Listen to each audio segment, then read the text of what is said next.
Assalamualaikum warahmatullahi wabarakatuh, para sahabat. Kali ini saya ingin menceritakan sebuah kisah misteri nyata, dan ini terjadi fakta pada tahun sekitar 1971 di Kota Pare, Kabupaten Kediri, Jawa Timur. Kisah ini sendiri diceritakan oleh Bapak Kiai Ngofur waktu beliau mondok di Kabupaten Kediri ya.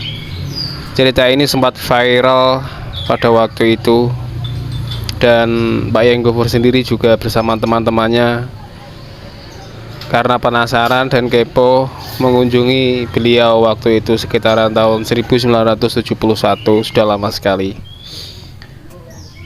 Intinya kisah ini adalah orang ini dibawa oleh makhluk halus selama 40 hari dan pulang kembali ke rumah setelah ditahlili 40 hari tepat.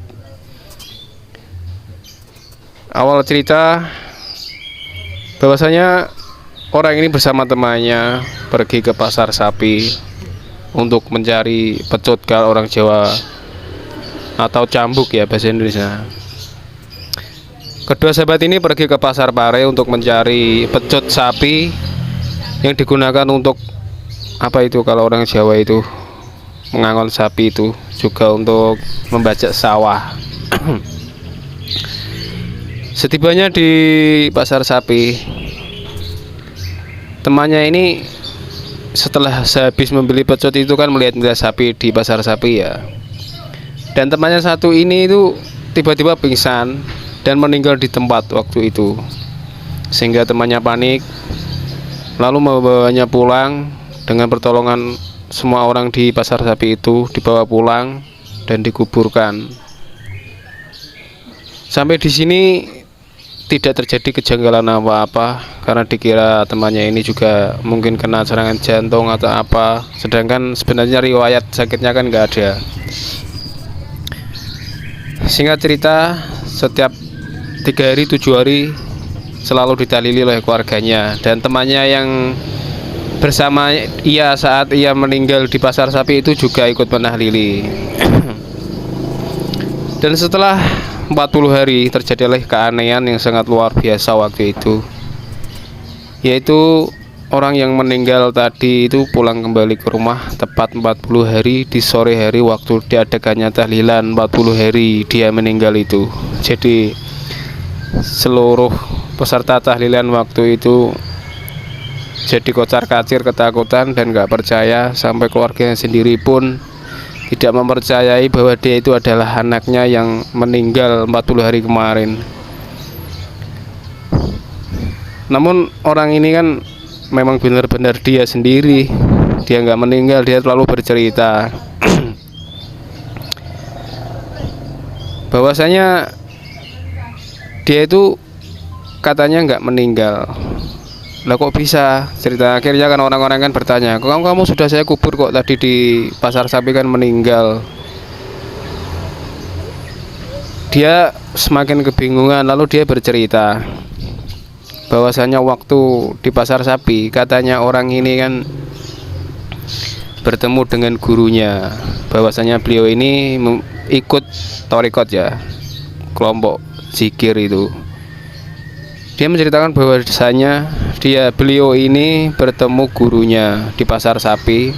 Karena tawadhunya seorang murid kepada guru, akhirnya murid ini ikut ajakan gurunya untuk pergi ke rumah atau ke pondoknya.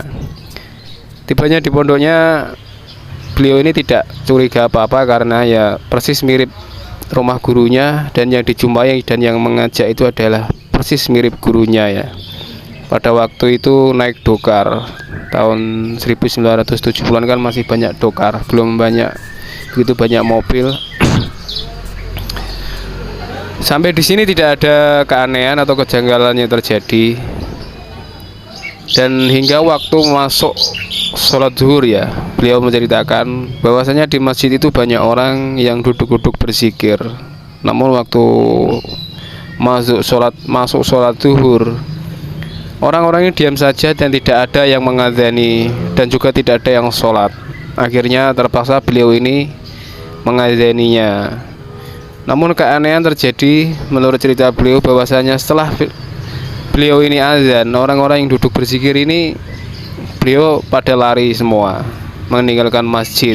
Dan anehnya setelah azan itu selesai, orang-orang yang berzikir penuh di masjid itu tadi kembali lagi ke masjid, namun tidak melaksanakan sholat.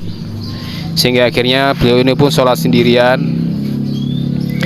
Dan hal itu berulang kembali sampai masuk sholat asar. Ya begitu lagi terjadi. Banyak orang zikir namun nggak sholat juga nggak ada yang azan. Akhirnya beliau yang kembali mengazani di waktu masuk sholat asar.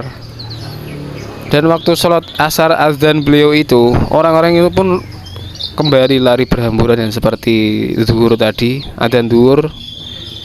Azan asar ini para orang-orang yang zikir di dalam masjid ini pun lari semua. Namun setelah selesai azan asar, orang-orang zikir ini kembali lagi duduk di masjid ya, dan berzikir lagi namun tidak melaksanakan sholat.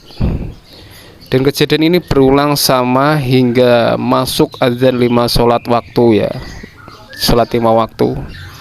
Dan yang terakhir dari luhur, asar, maghrib, isya, dan terakhir adalah sholat subuh beliau azan karena tidak ada yang mengazani. Dan anehnya setelah azan beliau ini jatuh dari pohon asem di Gunung Lawu katanya. Dia baru sadar dan terkejut bahwasanya loh kok saya ada di Gunung Lawu, padahal tadi kan diajak gurunya ke rumah. Dia baru sadar bahwasanya tadi yang mengajak itu adalah makhluk gaib ternyata.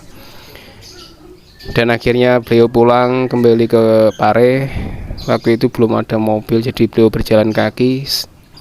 Menurut beliau itu hanyalah 1 hari 1 malam, dari Gunung Lawu, perjumpaan dengan gurunya ke pasar sapi, hingga terjatuh dan pulang kembali ke rumah. Itu hanya 1 hari semalam. Padahal orang di rumah merasakan itu sudah 40 hari ya.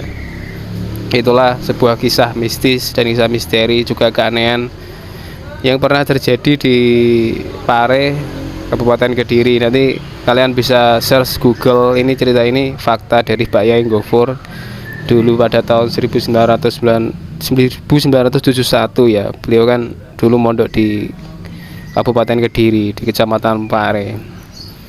Itu sebuah kisah nyata dan orangnya kini mungkin juga sudah meninggal. Kisah mistis di Gunung Lawu dari orang Pare. Jika kalian suka dengan cerita ini dan kalian rasa ini bermanfaat, silahkan Anda subscribe dan like, dan tunggu video-video cerita saya dan kawan-kawan nanti tentang cerita dan pengalaman misteri dan mistis yang pernah dialami ya. Nanti teman-teman masih banyak yang punya kisah-kisah mistis dan kisah-kisah membuka mata batin, bisa melihat makhluk gaib.